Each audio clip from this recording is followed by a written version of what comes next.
Can you believe? I felt both happy and then also a little dismayed yesterday when I finished the record storage, and then I sort of spaced everything out, and I'm like, oh, we're gonna fill this up in like a year, and we have no more living room space. So that let me ask you a question. I was thinking about that when you were talking about having to, do that expansion or whatever. And so how many, like each month, how many records do you buy? Oh, not that many. That's not an answer. Oh, okay, hold on, Bert. Inquiring minds want to know. Maybe this will help you. I eyeballed my record cabinet, which is similar to Ryan's. I have like 550, and that's half. So you could probably fit what, like 900, 1,000, as much as you pack into your cabinet. Well, Right? I don't know. I mean, we also have the downstairs record collection too. So Like all the box sets, all the Christmas stuff, duplicates, 45-inch singles, or 45 singles, not 45-inch. They're really big records. It's like Laserdisc. They're like really. I don't know how many I have. That's one of the others I got to get on Discogs. But it's not so much how much I collect per year, but you got to remember I started collecting in what, 2011 maybe? Yeah. Well, no, the reason I ask is because I'm just like, at your rate of expansion, right? Oh, That's what I kind of what I'm getting at is like if you're buying 10 a month or whatever. No, I'm not buying. No, okay. Not anymore. Okay. I used to. Yeah. oh, he's up to 20 now. Well, I mean, I go on little spurts too, right? So, Yeah. and I went to that record store the other day. I came home with like 9 records. Yeah. And then I got, since then, maybe 3 more. Because I got one of the mail yesterday. You're in a spurt right now. No, like, don't you remember my rule about pre-ordering records, right? Mm-hmm. Yeah. So I don't always remember what's coming. Yeah. That's part of the fun. Yeah. It's just sort of like, oh, yeah. I told Lois about it, and she was like, how many does he have? And I was like, well, I think this is his third, shelf system he's putting up. And she's like, wow, you're going to get there one day, aren't you? And I'm like, yeah, it'll happen. And for as many shelves as we have for records, Liz has more for books. That's awesome. So our house is kind of like a library. There is literally wrong with that. A library with booze. A boozeberry. 100.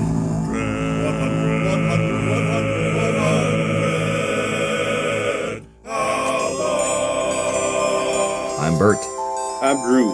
I'm Ron. I'm Ryan. And this is the 100 Albums podcast, where we discuss the ins, the outs, and the absurdities of a poster that depicts 100 seemingly random albums. The only music podcast in which we don't actually play any of the music that we talk about. We are still going through 100 albums that appear on a poster that Drew got from his wife a couple of years ago. We first went through this project by listening to and reviewing 2 albums a week for an entire year. And sharing our thoughts and reactions with each other via video chat. Once we were done, we thought that this might be a fun project to turn into a podcast. So let's get into this week's album, Damn the Torpedoes by Tom Petty and the Heartbreakers. Vibe check, guys. What are your first impressions? It's a rockin' album. Like, to keep it short and sweet, it's a good rockin' album. It's more than one word, so that's good, Ron. We like that. Now you're getting not short. Pass. But I'm naturally short. I mean, obviously, there's big hits on it and everything, but I really don't think there's anything very exciting about this album. But it's solid. Yeah, I think the excitement level is I've tried to understand my feelings towards Tom Petty for a long time, but I think that's a lot of it. It does not excite me. My vibe is low, but I definitely, it's another one of these albums that I went out hating less than I did going into it because I had preconceived notions. I'll save the rest for the next hour. Yeah, I think similarly. I went into from previous listens thinking of this album kind of like skim milk, but I left feeling more like 1% milk. Oh, that's a great rating system. We have to upgrade our rating system. I similarly, guys, I think it sounds like we're all pretty well aligned. I didn't dislike it as much as I thought I would. There were moments I was like, okay, this is kind of cool. My first impression was I'd forgotten how short it is. 9 songs, but only 36 minutes in length. Like that is a pretty short album, at least comparatively to some of the Well, other I stuff. mean, 36 minutes that feel like 2 hours. Yes. I was going to say. Yes. I was glad for the length. Yes. For me, Tom Petty, I don't really have anything against Tom Petty. I know, Drew, you kind of mentioned there that you have a history. You have a history with him, apparently. But for me, it's very nostalgic, and it's not on this album, but it conjured a memory of when I was in middle school. I went to a friend's birthday sleepover. Rory, if you're listening, I had a great time. It was fun. So this would have been like 1988, 89. And I didn't have MTV at my house, but Rory had it at his house. So we stayed up super late watching MTV, and the Running Down a Dream video came on. And so for whatever reason, that's what I connect with Tom Petty is Running Down a Dream, which if you haven't seen that video, it's an interesting music video. So as I was listening to this album, I was like, oh, Rory, what's up, man? So yeah, I feel like I'm well known as a Tom Petty non-fan, and at first I didn't really say, or I always felt like I never really came out and said I don't like this guy, but I guess I did because I had to kind of take ownership of it, and I get there's some nostalgia. I mean that video, of course, his videos were pretty crazy, to be honest. yeah. Interesting thing I've been doing for the past week or so has been rewatching Beavis and Butthead, and that has reminded me of all kinds of crazy videos from those days that I forgot ever even were made. And man, that's a trip going back to that time in video. So is everyone kind of in it's a voice thing with Tom Petty, kind of like Dylan? I mean, the music's good. The music to me is really solid, but Petty's voice has always just kind of yeah. Man, again, I don't know about Bob Dylan. I don't have complaints about him. I guess for some reason I've always given Dylan a pass on his voice because he started it. Everybody thereafter, and Tom Petty is his biggest disciple to me, is just trying to be like Dylan, and it's not, and it doesn't work for me. So yeah, maybe it is just his voice because the music, the music is at times pretty good. There's not a lot of things you can complain about there. I mean, you got to work really hard to make terrible, simple rock music. And a lot of times there was some good stuff there. As we part them out, we'll talk about that. But you got to work really hard to make terrible, simple rock music. That I'm going to clip that. That's going to be in the episode trailer. Yeah, I would stand behind that statement.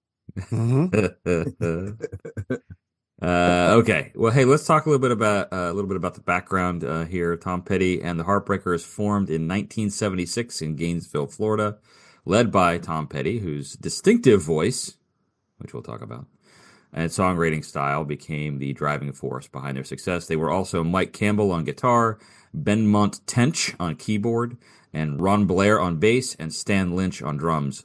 Just as a side note, in 1982, Ron Blair quit after growing tired of touring, and Howie Epstein replaced him as the bass player. But that was after this album. Their self-titled album was released in 1976, but it was their second album, You're Gonna Get It, in 1978, that began to gain them wider recognition. So Damn the Torpedoes specifically is the band's third studio album. It was released on October 19th, 1979 on MCA Records. It marked a turning point in the band's career. Poster Secrets. Secrets of the Bazaar. So it marked a turning point in their career, establishing them as one of the premier rock bands of the late 70s and 1980s. The album featured a blend of rock, heartland blues, and folk influences that resonated with both critics and a broad audience. This album is credited for propelling Tom Petty and the Heartbreakers into the mainstream. It was recorded at Sound City Studios in Van Nuys and Cherokee Studios in Hollywood, both in California, produced by Jimmy Iovine, who helped refine the band's sound. For those who don't know who he is all over a lot of stuff. I actually kind of went down like a separate rabbit hole with doing some research about him. He co-founded Beats with Dr. Dre. Through Beats, they created Beats Music, which then Apple purchased for $3 billion. And is now the Apple Music platform that Apple users use. But on the music side of things, he also has produced the likes of Heart, Kansas, Bruce Springsteen, U2, Meatloaf, the Pussycat Dolls, Lady Gaga, the Eurythmics, Whitney Houston, Dire Straits, John Lennon, and many, many others. He's credited with, I think, like 275 different production credits. So he added kind of a studio polish to what the Tom Petty and the Heartbreakers were doing, and that enhanced their raw energy, but without diminishing the kind of the authenticity of the songwriting that they were putting out there. When this was the Tom Petty and Heartbreakers' first top 10 album, it rose to number 2 and sat there for 7 weeks. It was kept from the number 1 spot on the Billboard 200 by Pink Floyd's The Wall. In an interview with Westwood One about being stuck at that number 2 spot, Tom Petty said, quote, "I love Pink Floyd, but I hated them that year." Yeah, it's like he was climbing, then he just sort of hit a wall. Even the losers, Ryan. Even the losers. So the album yielded 2 songs that charted in the top 15 on the Billboard Hot 100, and they were Don't Do Me Like That and Refugee. So within the context of the band's career, Damn the Torpedoes was a critical success. Rolling Stone called it, quote, one of the strongest, most assertive albums in rock canon. Also a, quote, milestone in rock history, and praised it for, quote, capturing the energy and essence of a band at its peak. According to the New York Times, quote, Petty's songwriting style is marked by its directness, never shying away from the raw, vulnerable truths that make the songs resonate with fans on a deeply personal level. Music critic Robert Christgau wrote, quote, but whether Petty has any need to rock out beyond the sheer doing of it, whether he has anything to say, remains shrouded in banality. Thus, he establishes himself as the perfect rock and roller for those who want good, very good, because Petty really knows his stuff, rock and roll, and can be forgotten as soon as the record or concert is over.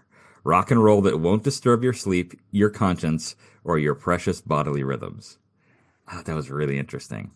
So this was their first platinum album, was certified triple platinum. It sold more than 3.2 million records worldwide. It was their 4th highest. Number 3 was Wildflowers from 1994. That sold 3.5 million. Number 2 was Full Moon Fever from 1989. That sold 6 million. And number 1, what's the number 1 selling record by Tom Petty and the Heartbreakers? Anyone? Greatest Hits. Oh, yeah. Yeah, that makes sense. Nearly 13 million records sold for Greatest Hits. So, as I mentioned, it peaked at number 2 on the Billboard 200, and it made the 2020 edition of Rolling Stone's 500 Greatest Albums of All Time, coming in at number 231. So, there you go. He writes songs that people can relate to, but yet you have 4 of us sitting here going, it's That's my ultimate feeling about this guy is I can't figure out why he is as big as he is. And I'm not going to take that away from him because he is. I mean, by leaps and billions of miles farther more important than me in rock history, but I don't understand that. You know, there's a kind of quality to his music because this was a difficult one for me. Just first and foremost, because I find it bad, but because I feel nothing. I didn't feel excited or disappointed. It just sort of existed like like a kind of forgotten piece of wallpaper, but I was trying to find things to sort of latch on to. And, there is a kind of quality reminiscent of, say, like Bruce Springsteen, which I do like, or Mellencamp, or, any of those kind of things, but somehow on a different drug, like it's Weed. there's, yeah, well, no, I think it's less exciting than that. I think it might be ibuprofen. I just, I don't know. And in the little research I did, it sounds like, there's a lot of things about his personage that I really like. I have no connection. And it's so interesting that you were reading quotes about people being deeply connected. Hey, are there lyrics I'm missing? I don't think so. Yeah. Are there aspects to the band that I'm missing? I think I listened carefully. There was just nothing that really, everything seems Well, so another quote that I had here that I didn't read was Billboard magazine described the album as, quote, anthemic yet reflective, an extraordinary blend of hard rock and sensitive ballads, and pointed out that it helped cement Petty's place among rock's elite songwriters. So what I tried to balance with some of these kind of praisey quotes with the critic quote that was like, yeah, but it's kind of banal, right? It's kind of like just there. I feel like, to your point, Ryan, I didn't connect with any of the lyrics. I didn't really connect. I mean, the music's okay. Like I'd rather listen to this than some other things on the poster, as evidenced by, some of our previous discussions. But I don't feel like I got really connected to anything either. Yeah, I see what you're saying. It's interesting because there is nothing special about it, and other people have recognized that other than us. How does his career get to where it is when there's not a lot of things that are memorable?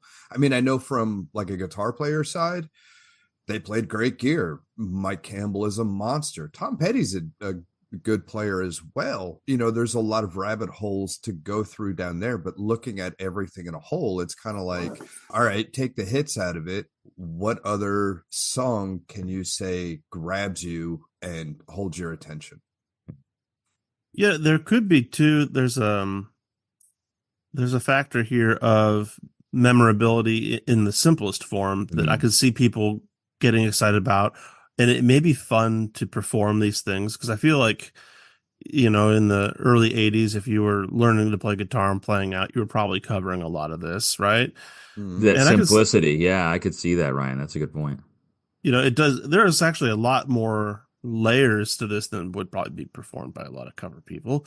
Yeah. I don't know how much those layers do to enhance the musical expression for me, but I could see that aspect, I guess, of being like, oh, I can play this. Oh yeah, this Tom Petty song's pretty fun to play. But to say to your layers, the one thing that struck me was the organ player.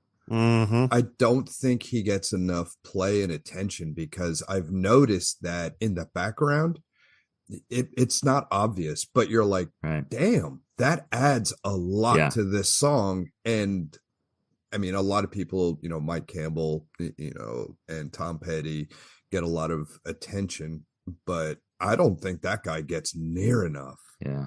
That's funny. I have some notes on that later on. That's interesting. Yeah, Benmont Tench is well known in the Rock Keyboard Society, and I've always kind of thought, everything he does is tasteful. It's well done. It's there, and it sounds exactly like the right choice for what he's been asked to do. Can you talk a little bit more about the Rock Keyboard Society, Drew? Do you guys have like monthly meetings, and is there like a secret handshake?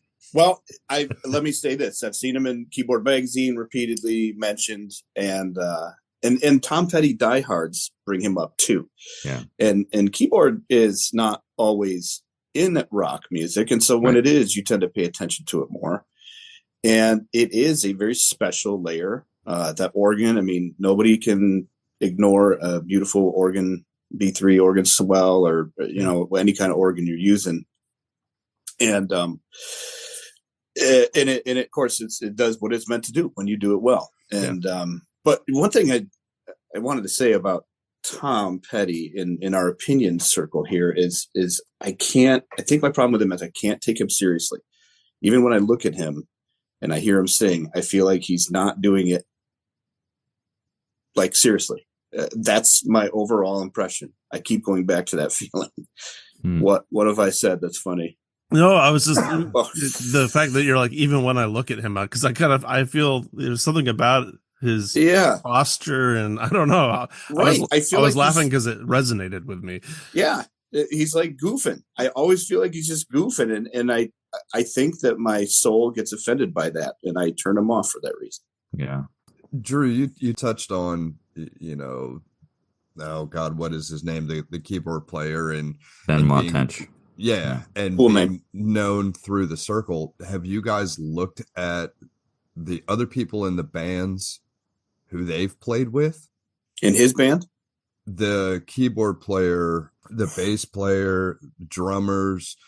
I mean, everyone's played with everyone. Like, it's like they started with Mudcrutch in Florida, got to California, and all of them became studio musicians. I mean, I'm talking like Aretha Franklin, Who's Zoomin' Who. Half Petty's band played on that. There's, Jeff Healey, the Thunderbirds, Sister Hazel, Ringo Starr, the Mavericks, Don Henley.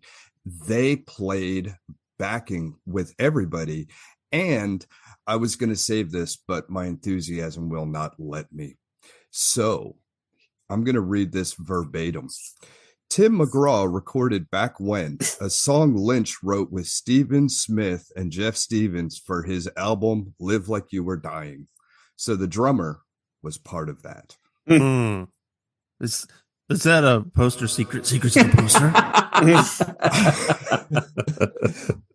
Yeah, you know how hard it was to keep that under my hat when I read that a couple days ago? Because I just had garbage secrets. I just had Bert and Ryan in the back of my head going, keep it for the pod. Keep it for the pod. Yeah. So, but that's interesting, Ron. Interesting. I mean, literally, though, when you go through their discographies and their credits, I mean, they're a great backing band and were so good that they were playing with everybody. Fleetwood Mac, Mike Campbell toured with them and recorded with them. So, I mean, their fingerprints are everywhere. Interesting. Hey, is this a good spot to take a break and hear from this week's sponsor? Oh, sure. Yeah, actually, we do have a brand new sponsor this week. Today's episode continuing to rack them up. I mean, I feel like the more we put out in the world, the more people want to be part of our world. So, just like the song, part of your world. Today's episode of the 100 Albums podcast has been made possible in part by Uber Eats. Yeah. We're getting big, guys. Awesome. So, yeah, no kidding. It's a fantastic company. They've really been making a name for themselves, and I expect with warm weather is a big part of why they're investing in advertising right now. You guys have obviously heard of them, but for the folks at home that don't know about Uber Eats, this company is the largest distributor of frozen ice cream treats, frozen fruit-based treats, frozen stuff on a stick, you name it. They supply the majority of ice cream truck vendors in the United States. I mean, there's other companies that may sell you like that bluey ice cream covered ice cream treat with a bubblegum eye, but only one has the Uber seal of approval. Just remember their slogan, Uber Eats, the only brand of sweet treats that will make your customers exclaim, ooh, Oh, and get this. They've got a new line of treats marketed for today's tweens called Ooh Bruh Eats. It's all the same treats, but rebranded. They got the Skibbity Bar, the Sherbert Sleigh, the Sigma Push-Up, the Sus Sunday. Anyway, thanks again to Uber Eats, proud supporter of the 100 Albums podcast and the only brand of sweet treats that make your customers exclaim, ooh, brr. Bruh. I love it. That is so good. Skibbity. Oh, Well done. Oh my goodness. Well, that's fantastic. Do you know where their headquarters is, Bert? I don't know. It's right next to the OnlyFans. Oh, what was the name of the water park? There in Branson. Okay, right next to OnlyFans. Say hi to Fanny. That's good stuff. Okay, thank you so much to Uber Eats. Okay, guys, good, bad, ugly. On the re-listen, what is striking you about this album specifically? I'm going to start with a good. Refugee, like when you start the album, and this is from someone who I had a hard time with the album. When you start with Refugee, it feels pretty good. Like you're like anticipating, I think, a good experience. It's a strong starting track. I agree. Mm-hmm. It's a good opener. Yeah. I'll keep going with the good. It's good rock music. Like we've talked about it, it's not something special, but it's solid. I mean, there's good sounds in there. I mean, he has an affinity for Rickenbacker's 12 strings, and I think that kind of changes things up a little bit, gives it a little bit of a different taste to the music. Here Comes My Girl. But I mean, it's good. Here comes my girl. That's a Pixies song, isn't it? Jokes. I see what you did there. Ron checks notes. Yeah, I think there's a lot of musical things to celebrate on the album, and I try to get really specific about those because I'm trying in this project to not just be negative about things that I don't find appealing. That gets very tiresome, I know. And so a few that I made note of, Century City, that song was interesting. It was it's got that like long form blues changes to it that the normal 12-bar blues goes way. It's like a macro feel. It's like that Pink Cadillac song. It I don't know how else to describe it. You know what I'm saying about Pink Cadillac? Like, it's like a format. It's like a song format that isn't commonly used, and it's interesting when it is because it changes your expectations. We like music that's familiar, that we know we can relate to what's coming up, but we also don't want to just hear something we already have heard. So that's an interesting point. Good guitar solo in it. The bridge and Don't Do Me Like That, I wrote. Interesting and creative. He knows what he's doing. Good slide solo.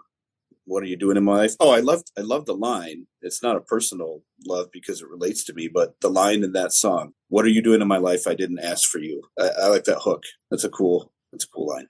So yeah, I'm with you too. I think that harmonically, this could have been just because, there's so much else here that I think stylistically does not grab me. I could almost imagine this pushing me into a much more negative realm if it was, stock chords. But I think there's a little bit more slipperiness happening around the guitar than is obvious unless you really try to pay attention to what's happening. And I appreciated the songwriting aspect of that because he could have been lazy there, but clearly he has an ear for that. You know what I mean? Agreed. And that's why it's confusing as to why I can't pinpoint what is so unlikable to me, but it doesn't matter. I don't have to answer to that. That's true. A couple of good things. It's pop sensible. I mean, that's the one thing that I kept returning to as I was doing re-listens was, and Ryan, I've made a habit of quoting you. I feel like lately, and you said something. I don't remember which episode it was because we're, this is number 25, so we're a quarter of the way done here after this one's done, guys. But you had said at one point that I can see why you'd like that, right? When you're talking to someone and you really hate something that they're extolling the virtues of, but you don't want to give them like that kind of unvarnished opinion. You can be like, I can see why you like that. I can see why people like this. Mm-hmm. Now, like as we've talked about, I didn't connect with like the lyrics in any particular way, and the music wasn't jumping out at me as something really special, but it's pop sensible. It follows some format and kinds of things that are very friendly to radio play. I mean, we talked about the length of the album is kind of easily digestible, that kind of thing.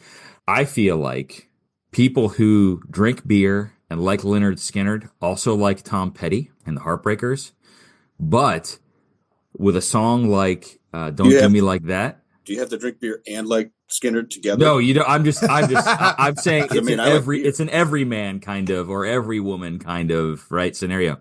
But when I listen to "Don't Do Me Like That," it's more poppy. It's more, I don't know how to describe it. It's like it's 80s radio play in my head, right? And so I can absolutely see where there's a crossover appeal to people who don't drink beer and don't like Lynyrd Skynyrd or whatever, and still would like Tom Petty and the Heartbreakers. So, and I have that in the good section because it's like, yeah, it's good for them, and I don't listen to this and go, ugh, turn it off. You know what I mean? I'm not recoiling from this. Like, I can have this on in the background while I'm cooking or while I'm driving to work or whatever, and I find myself tapping my foot and that kind of thing. So in that sense, it's good. You guys haven't started bad, so I'll make that transition into the bad. Well, I want to say, Bert, every now and then, and we don't have opposing viewpoints, but every now and then you say something that I'm like, man, you're reading my notes, because a couple of those things were, I agree totally with you on. Interesting that and here's how I wrote it. It feels like pop Southern rock. When you said the beer / Skynyrd thing, which I don't know, yeah. I don't have much for or against Skynyrd either, but yeah. It's got that Southern rock appeal, and I guess probably it comes down to that. If that kind of thing does it for you, then this is going to. But yeah, when you do pop like Southern rock, I like that. That makes a lot of sense. Yeah. When you get that piano going, ding ding ding ding ding ding ding ding ding ding ding ding, and that "Don't Do Me Like That," that is the sound that creates that whole. Well, and the whole, I like dun dun dun. Yeah. And they're putting space in there for that chunking or whatever. The other part of good, I mentioned this earlier, I think, Drew, when you were talking about keyboards, or maybe Ron was, I feel like keyboards make a huge difference in rock music. Now, granted, Metallica adds keyboards. Okay, that doesn't make a whole lot of sense, but with a band like this type of sound, when you throw a Hammond into it, or a B3 or a Wurlitzer or something like that adds an entirely new dimension to what the artist can do, but also the soundscape that it creates. So I really like that, and I think that in the case of this album, they're subdued. They could have brought the keyboards up a bit more, I think, for my like. Can I share something about the keyboards in this album that struck me, that may be dumb, that maybe I'm late to the party on, but I want to say it's a hot take, but it's not a hot take on this particular album. It's a hot take in general. And it hasn't ever dawned on me before listening to this record that the organ in specificity replaces the strings in pop music in the 70s. It transitioned. Because if you go back to earlier pop music, a lot of string arrangements, string tracks were very common, always doing string tracks. And we still do. It didn't kick them out, but you have in rock music, and I think this might have changed a shift. I'd like to look into this someday. It maybe changed the trajectory of rock music a little bit by putting the organ in for that soft pad filler instead of strings. And it's pretty fascinating. I was really ruminating on that after this record. So thanks, Ben Montench, for that revelation. Yeah. Okay, transitioning to bad. Ron touched on it. Tom Petty's voice. I think that for me, typically when an artist or a band there's a vocal component to it, it's either do or die for me. It's like, yes, I like it, or no, I don't. Tom Petty's weird though, because there are some songs where it's fine. Hey, that sounds good, whatever. And there are other songs where it grates on me. And I think he's got there's a nasal quality to some of his tone that whatever. And then the other thing was, Ryan had kind of mentioned it, I get a little fatigued. I get about to "Don't Do Me Like That," which is the 6th track, and then I'm kind of like, okay, I'm ready for something else. So even though the album is, as we talked about earlier, 36 minutes, I get about 20 minutes into it, 22 minutes into it, and then I'm ready for something different. So I get a little fatigued. You know what kept me going through Don't Do Me Like That? The Sam Kinison grunt. Oh yeah. Dude, I heard that Yeah. and I giggled the rest of the way. I've heard the song a million times, but I was like, once the Sam Kinison Association Yeah. struck me, I was like, that's all I can fucking hear. Like I want to do a mashup with that song and Sam Kinison. It's definitely that upper chest, Yeah. constipated, yeah, don't look me. Oh no. And then she looks me in the eye or whatever that line is. I will say that I guess this is a good mixed with a bad for me. I don't know. It's yin yang, but I feel like his melody writing is actually pretty good. And I didn't credit that earlier, and I think it's because I don't like his instrument, his voice, that I don't give his melodic writing enough credit. Nice. So if he had written melodies and music for another singer. Well, I mean, I just, because we have a lot of albums that contrast this. I think somewhere on the poster, we'll be talking about the White Stripes, and there's a band where they can't write a melody. So I feel like, we need to contrast, is he's putting in the work here. These are things, these are actual lines that go up and down and have purpose, and they have trajectory. They take you places. I just, again, and we always talk about the narrator here. This is not a narrator who I can identify with. And that's just me. That's my ear thing. I'm sure there's plenty of other people out there who he just hits their sweet spot. And, clearly, yeah. 3.2 million Yeah, or so. Yeah. I totally agree. And I think it comes down to the age old statement of who did it better. I mean, I didn't think about the time of this record until Bert, you said it, that the Wall beat it out, and it immediately struck me. So if you are familiar with the Wall, think about the song Young Lust and think about that as a Tom Petty song. And I mean that that song could directly be covered by Tom Petty and the Heartbreakers, and the only thing that you would not hear is the players, Gilmore's guitar, his voice. It's very similar music, it's very similar song. So I'm putting that because I love the Wall, and I have that in a big place in my heart. So that allows me to kind of compartmentalize this music and say, okay, so it's not on an island. It's what was happening at this time, late 70s, early 80s. Just the voice changes it. If you're just joining us, this is the Pink Floyd podcast with Drew Minton. Well, that does bring me to my next bullet point, which was, Drew, tell me about Tom Waits. Well, there's a song on this record called Louisiana. I don't know if it's the last one. The Louisiana Rain. Yeah, it's the last track. Louisiana Rain. And first of all, there's a weird sound at the beginning of that song. Like I was in my truck and I'm like, what? I thought something was wrong with my truck. Here's how committed I was to listening to this. Actually, I was getting gas and I had my door open and was still listening to this track. And that sound at the beginning of the song came on, and I thought something was drastically wrong with my truck. But restarted the song, and it happened again. So there was that. Anyway, once the song finally kicks in, after a whole nother minute of a pad sound on this thing, it's a weird intro to a song. Then it gets into that Eagles, Jimmy Buffett islandy feel that we've discussed in past podcasts. So I'm thinking, okay, here we go, another person doing this Jimmy Buffett thing with a song. But near the end of it, I gained perspective that this song was the same exact format as Jersey Girl, sung by Tom Waits.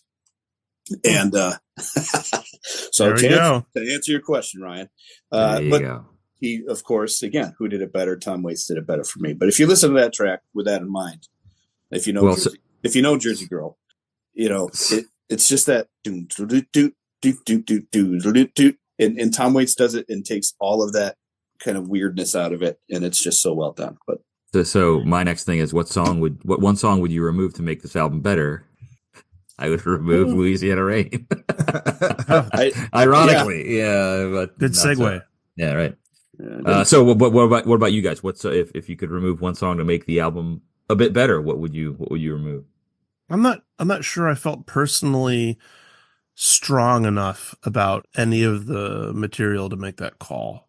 I'd agree with that. And I'm gonna blow my hot take, but through this entire conversation and any conversation we would have about this album for the rest of the day, it's like this album is on lithium. There's no highs, there's no lows. It's just static and flat. Doesn't make it bad, but it's just there. And so, like you said, I couldn't remove one album to make it any better. There's just nothing here. There's no highs, no lows, you know? It's just there. Yeah. You know, I wonder if this is the kind of music where if I found one of these tracks on a mixtape, no, and I mean it. Like, it might work for me. Like the Strokes are that way. Like I'm like, oh man, Ooh, I like hearing that Strokes song. But if you listen to an entire album of them, you're like, oh my god, it's the same damn thing. You know, like it's That's a really good point. So maybe in terms of like radio play, I'm taking me back to 1979 when this came out, right? And one of these songs comes on amidst everything else. You're like, hell yeah, that Tom Petty song's back on. Just throwing that out there. Well, and Drew made an allusion to the Eagles. And that, so I mentioned Lynyrd Skynyrd and drinking beer earlier. I think you're so much closer to hitting the target there, Drew, with the Eagles comparison, because I sense a lot. I mean, so stylistically, they're a little bit different. I think there is a little more of like the Southern rocky kind of feel to Tom Petty and the Heartbreakers, but that pop sensibility and that mainstreamy appeal kind of thing is definitely the overlap in that Venn diagram with the Eagles. Yeah. If their greatest hits album was their bestseller, that says it right there. Yeah. Mm-hmm. Although there's probably loads of artists where the greatest hits is their best selling album, or unless they don't put one out. But yeah. Hey, based on what I wrote, I think I would take out the song "You Tell Me," because a few songs I just kind of said, because we've said it before. But this one hits the Fleetwood Mac pocket for me. I'm not a Fleetwood Mac fan either. Sorry, everybody, I don't. But it's like it's awkward. It's too fast to be a ballad, but it's also got a lot of beat in it, but it's too slow to dance to. So it's in this weird vein. And that speaks to, we've been saying, it's just kind of there. Like that's where that music lies. Like you can't bounce to it or dance to it or whatever, but it's also not like this pretty ballad. So there's a place for that. There's a place for that tempo. I feel like it's just an awkward thing. So Drew, in 22 weeks, you can tell us all about what you don't like about Fleetwood Mac. I will. Okay. I'm with you. Hey, these are just rumors, folks. Yeah. Well, the funny thing is about that, he did a lot of work with Stevie Nicks too, so they were kindred spirits. Yeah. Okay, results and ratings. I gave this album a 4. Drew gave it a 3. Ryan gave it a 3. Ron, where would you fall? Probably in the 4 to 5. I mean, it is so mid-level to everything that it's just kind of like, I can't say it's good, I can't say it's bad, so a 5 sounds appropriate. Average score was a 3.33. We ranked it number 90 out of 100 albums. Second chances. Anybody changing their rating? No, I think actually 3 is perfect for me because I don't hate it and I don't like it and I wouldn't buy it. I think 3 is that number. Yeah, there's the numbers become statements, don't they? Yeah. I don't know. I'd have to see the other 3s to really. I'm getting to it, but I won't get there in time. I think I would probably raise mine a little bit. I feel like a 3 or I gave it a 4. I feel like a 4 was a little bit low for me. I'd probably go like 4.5. I mean, not a huge bump, but a little. I feel like a 4 might have been maybe like a 4.05. The weird thing is though, I'd go see him in concert. Yeah. Well, Like, it's funny you mentioned might that, be Ron. hard to do. I was thinking, Well, yeah, I mean, yeah, back in the day, but it would be a really scary concert. But no, like I was wondering if part of the appeal of the group would have been their live performance. So that, I mean, not knowing, I've never seen them, obviously. Yeah, maybe that's it. Maybe because I know a lot of people that, and I like to go to concerts, but I don't like to go to just any concert because of the concert vibe. I've never been that person, but I know a lot of people who are. They just love it, and maybe these guys put on a great show. You can't see his smirking from the audience from 10 rows back, and that doesn't bother you. Smirking. That gets me, man. He's just always like, he always looks like he's about to tell a joke or like crack a fart or something about the petty. Yeah. When I listened to this stuff on Spotify, of course, and when the record was done, it went straight to his song Breakdown. And that song has always bothered me because he uses that weird accent in it. And I'm like, dude, I don't know. I just, it drives me nuts. When he's like, it's so right if you love me. And he's got this weird, I'm like, what? I just, there's a time for parody in music and there's a time not. And I don't know, with him, I have a bad relationship. Anyway. That's funny. Cool. Hey, let's go to Margaritaville, guys.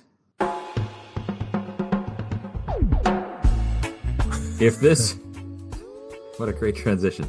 If Damn the Torpedoes was a theme restaurant a la Jimmy Buffett's Margaritaville, or if Tom Petty and the Heartbreakers had a theme restaurant, what would it be called, and what would the theme be? All right, I got one. Dang the Potatoes. It's a fry joint. Dang the potatoes. Dang the Potatoes. I love it. See, I tried to find something with the name of the album, and I kept coming up short, so I had to go with song titles. But I was thinking it'd be like just a refreshed Subway, where they have the torpedo sandwiches. Subs, yeah. But, I thought about that, yeah. But then I thought that might be too exciting. So I think instead it's maybe like a wheatgrass bar. You can go there. You can get your mueslicks. It would always be empty. So I had two. One was an ice cream shop called Here Comes My Swirl, and with Ryan's note, it would just be vanilla.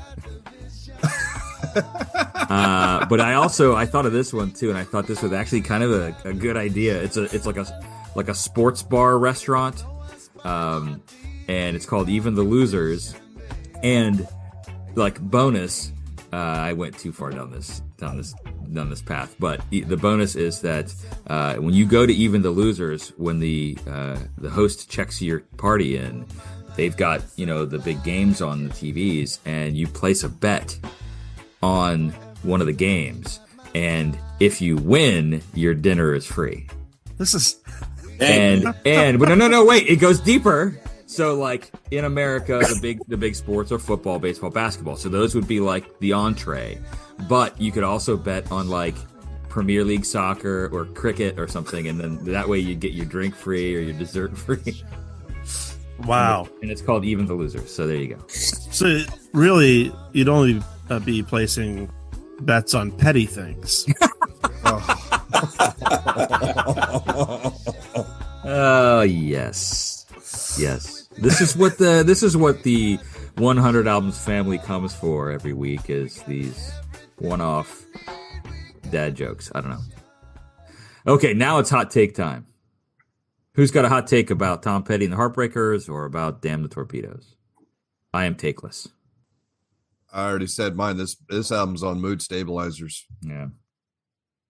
I have one, but Ryan, you look like you're anticipatory. I mean, I've been thinking about it. We've had like 14 days, I think, that we were working on this week's stuff, and I was like, I'm gonna have a take. It's gonna be hot, and I think I just don't. I don't have any emotional engagement with this album to even have a hot take. So my bad.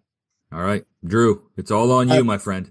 Well, I have two little anecdotes and then my hot take. I we went to the Rock and Roll Hall of Fame once years ago, and they had a brand new Heartbreakers exhibit.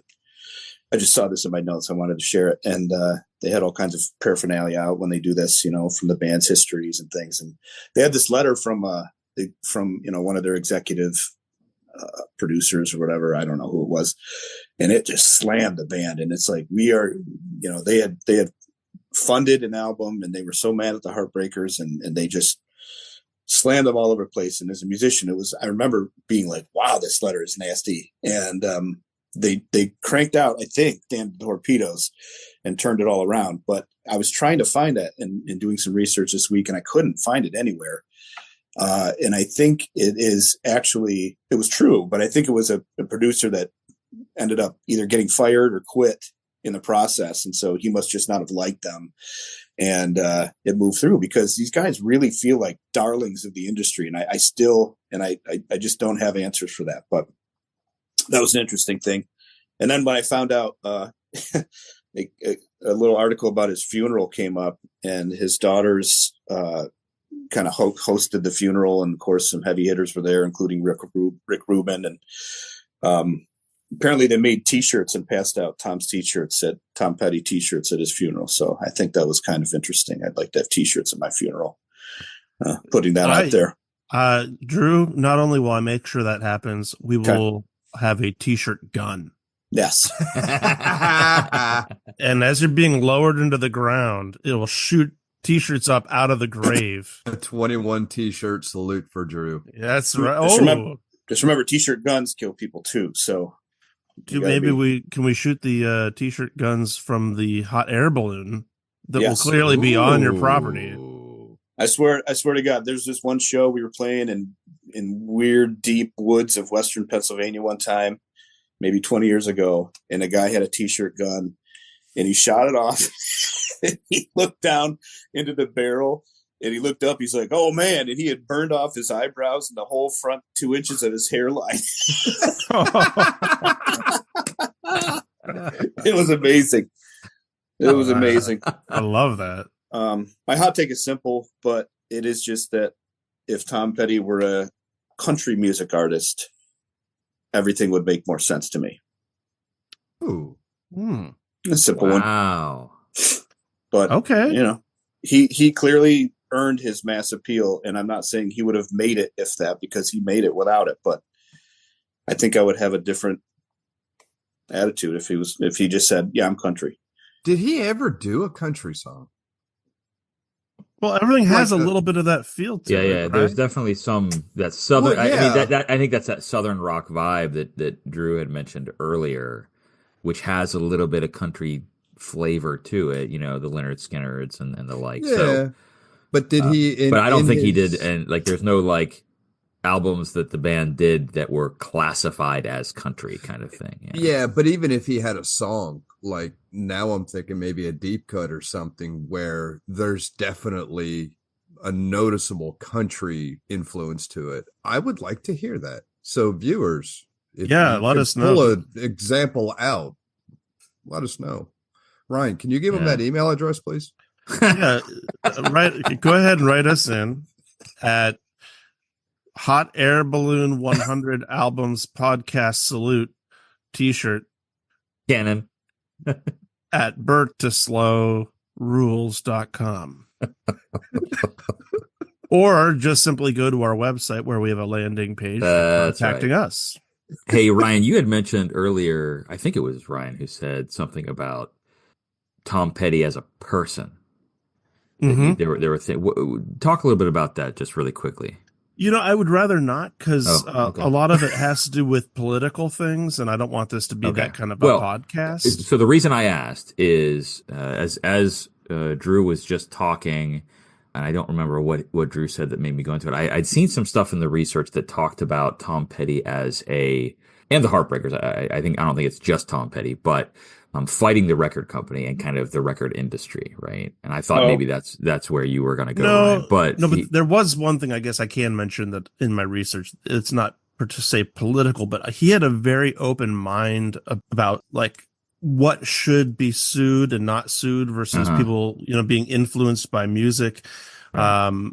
And there were some times where, I'm trying to remember which band, it may have been the Strokes, that they said had stolen some of his music, or, a song that was just like his. And he's like, it's just a chord change. Like, if they were influenced by that, it's fine. I'm not going to spend my time suing them over that. Yeah. And so I think that's pretty cool, because he could have just been a money grabber and been like, no, that's my song, but I don't know. I thought that was neat.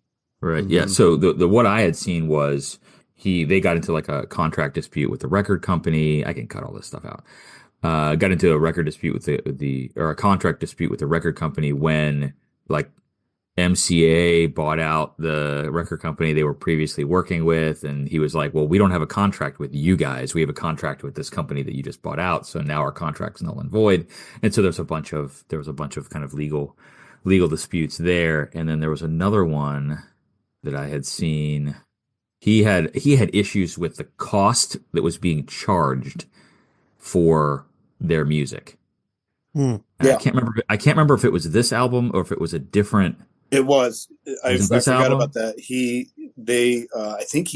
I think he went as far as to go bankrupt or claim bankruptcy. Well, that was the contract dispute thing. Yes, that's how they got out of it. Yes, that's how they got out of bankruptcy. Yes, he sacrificed that to hold the release of Damn the Torpedoes until they agreed to his terms, which is a pretty strong foot. To fight that hard. There you go. Yeah, although he was already extremely successful, Petty again ran into record company trouble when he and the Heartbreakers prepared to release Hard Promises in 1981, the follow-up to this record, Damn the Torpedoes. MCA wanted to release the record at a list price of $9.98, which is cheap by today's standards, right? This so-called superstar pricing was $1 more than the usual price of $8.98. Petty voiced his objections to the price hike in the press, and the issue became a popular cause among music fans.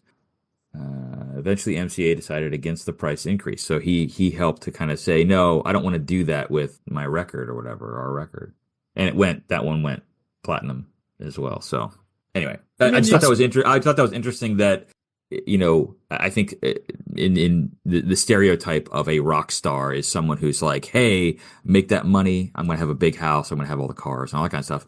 And clearly he was like, we don't have to do it this way, guys. Of course, these are just a couple of examples that are kind of out there, but he could have been a dick. I don't know. It doesn't seem that way. So I thought that's kind of where you were going with the personage comment that you had made earlier, Ryan. Yeah, no, that is awesome. I wish I would have read that actually before this meeting. It's pretty cool. Yeah. Any other thoughts on Tom Petty, guys? I don't think so. I mean, I will say, as are we closing? That's where I was making that transition.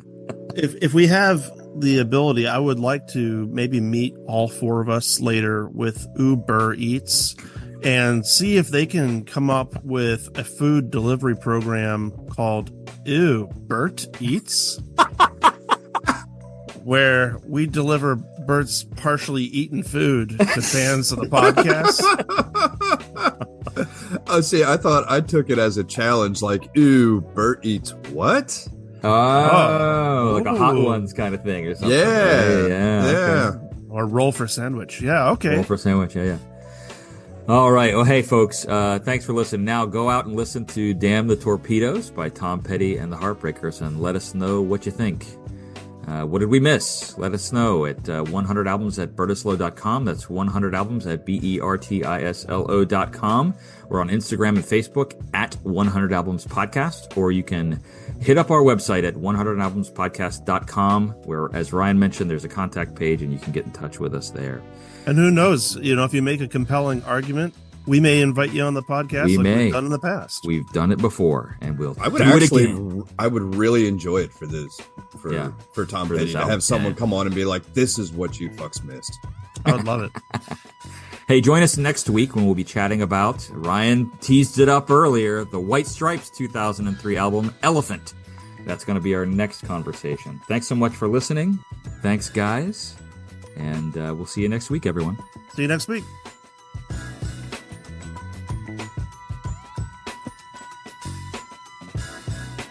Hey, you guys want to get things cracking? I know, Ryan, you've got company. Let's do it. All right. Drew, are you ready? I'm ready. I'm Bert. I'm Drew. I'm Ron. I'm Ryan. And this is the 100 Albums Podcast, where we talk about shit. A blooper. I had the wrong document in front of me. What document starts with that? All Yeah, of them. that's a good question. All of them. It's the same document where he keeps a list of all of his 45-inch records.